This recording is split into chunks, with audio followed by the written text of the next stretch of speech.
Welcome back, everybody. Today I'm going to teach you how to change miles to kilometers in the Strava app. If you prefer tracking your runs and rides in metric units rather than imperial, this quick adjustment will make your distance and pace measurements display exactly how you want them. To get started, open your Strava application on your device.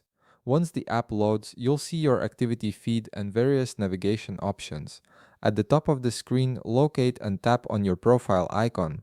This icon typically displays your profile picture or initials and serves as your gateway to all personal settings and account information. After tapping your profile icon, you'll be taken to your profile page where you can view your stats and achievements. Now look to the upper right corner of the screen where you'll find the settings icon.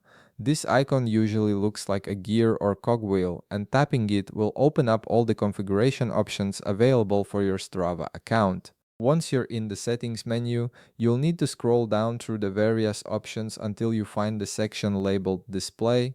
This is where Strava keeps all the visual and formatting preferences for how your data appears in the app. Go ahead and click on Display to access these customization features. Inside the display settings, look for an option called Units of Measure.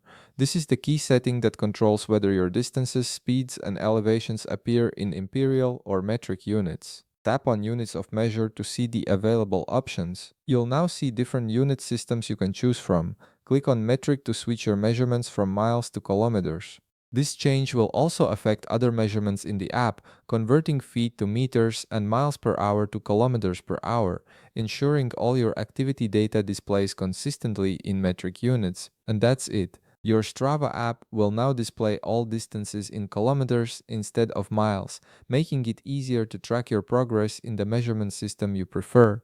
If you found this video helpful, please leave a like, subscribe, and see you in the next video.